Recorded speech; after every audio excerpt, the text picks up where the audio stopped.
My name is Togasii Peko. I'm a realtor out here in Washington in the Seattle area. My brokerage is based on Bainbridge Island, Washington. It's a 30-minute ferry ride across the water from Seattle. And it's a great place to live for people who need access to Seattle because it offers a cheaper cost of living, but still great access to the city for those that work there. Okay, so it's a commuter area then that you're based in primarily, which is good. Absolutely. So is that common for people to always be taking ferries around? It is. So we're like, the Puget Sound just runs down the middle of the greater Seattle area. Seattle is on the east side of the Puget Sound. And then there's access to tons of areas of Washington via ferries. So state ferries is actually the main means of transportation for the people that do live across the water, which I've never seen before in all the places I've lived. I think it's amazing. You can catch up on work while you're riding a boat. Sounds kind of nice, definitely. Well, I'm curious for us to get to know a little bit more about you, what your background is, and how you ended up being in real estate. Absolutely. I was military. So I was military for 9 years. I went to the Naval Academy in Annapolis, Maryland, and I graduated with a degree in engineering. And then shortly after that, I went into the submarine service. So I went in as a nuclear submarine officer and spent the past 5 years studying nuclear engineering and managing and operating nuclear power plants and supervising the sailors on submarines. Wow, techie. Yeah, super techie. And I guess I was just looking for something that was completely different than what I was doing. I'm a very social person. I like to get out there and kind of be in the outdoors, feel the sun on my face, which you don't get to feel too much on a submarine. And I figured real estate would be perfect. The market's really great in our area for real estate agents. And so far, I've really loved it. Great. So Annapolis, Maryland, how did you end up being out in Seattle? Were you based out there for a while then? I did. I've been stationed here for 3 years.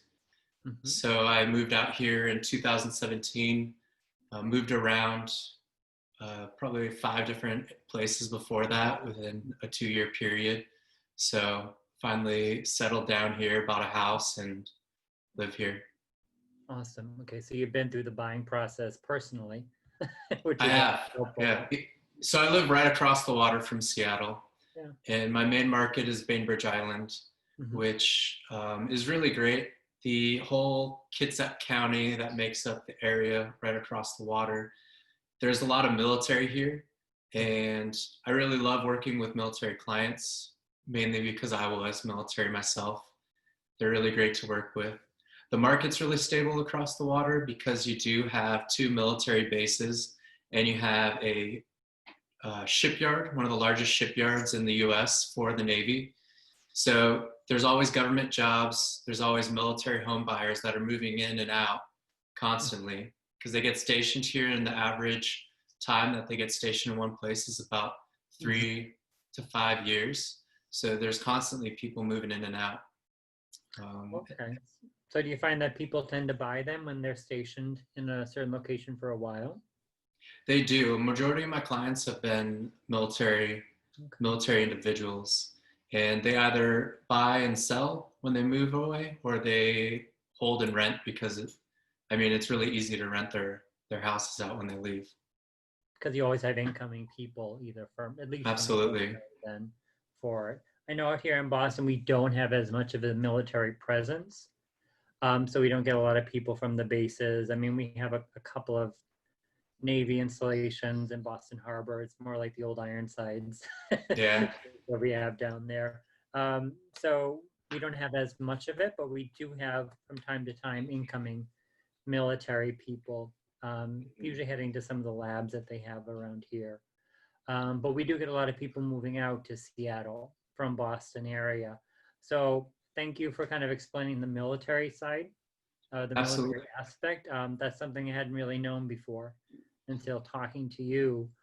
Now, what other are some of the big industries around there? I know Microsoft obviously is. Oh yeah, there's we have some of the major industry giants here in Seattle, Mm-hmm. from Microsoft to Amazon, Boeing, Starbucks. The biggest industry is the technology industry.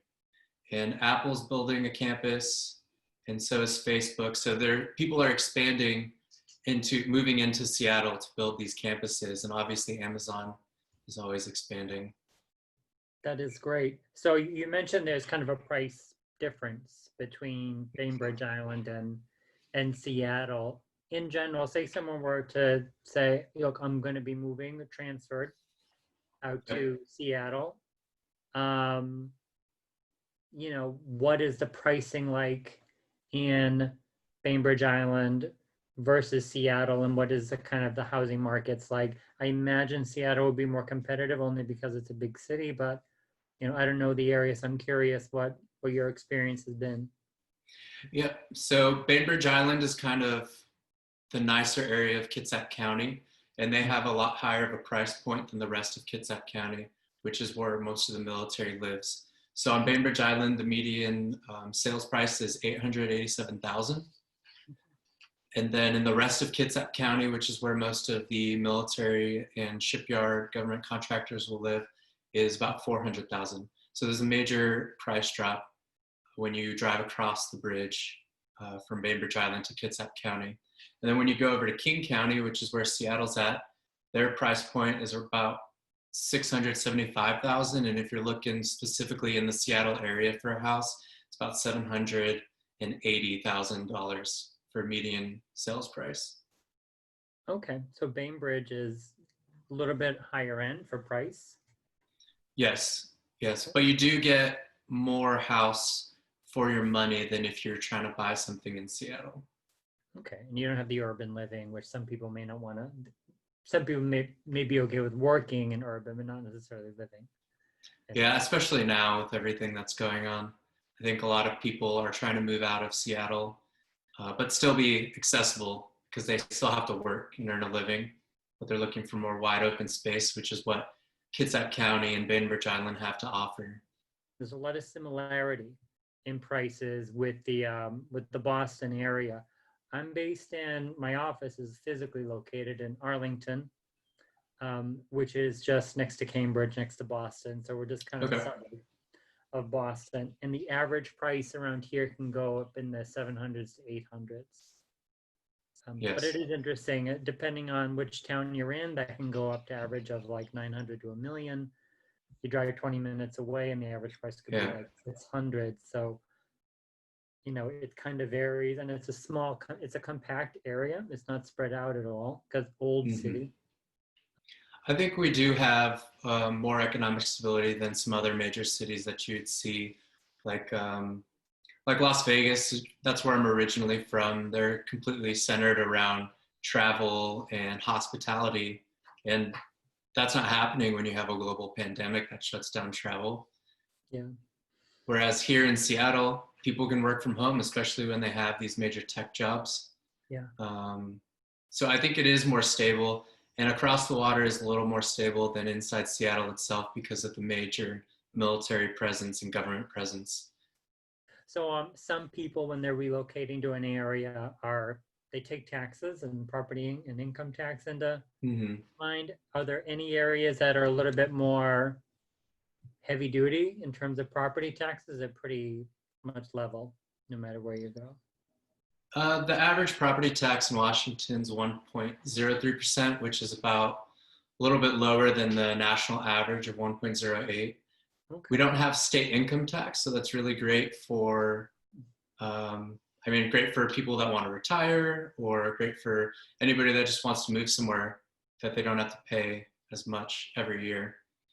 We do have state sales tax, though, which ends up being about 9% in the area that we live across the water, because you have the 6.5% state sales tax, and then you have 2.5% for the county, and then each county is slightly different. So it ends up being around 9%. It's extremely competitive. We're in a seller's market over here, and I'm helping somebody out that's looking in the 400,000 price range, and we just made an offer on a property that was listed. It's a townhome listed at 330, and there's 5 offers. There were 5 offers within a couple of days of it going on the market. Okay. So it's very competitive then. Would that a home in that price then almost be considered an investor type or something an investor would target, like a military person who said, I'm only going to be here stationed for 3 years or so? Or Absolutely. I think that if you look at the trends over the past few years, you'll notice that there's a huge growth in median sales price. So when I bought my house in 2017, from now, it's gone up over $100,000 in estimated value in 3 years. okay. And so it's a great place for people that are looking to invest in property. And it's also great to hold because you can always rent it out and you never have to worry about that either. Yeah, no, that sounds really great. So then about 750,000 type 800,000 home, you said that's kind of more like what you're getting there. What kind of a home does that get you?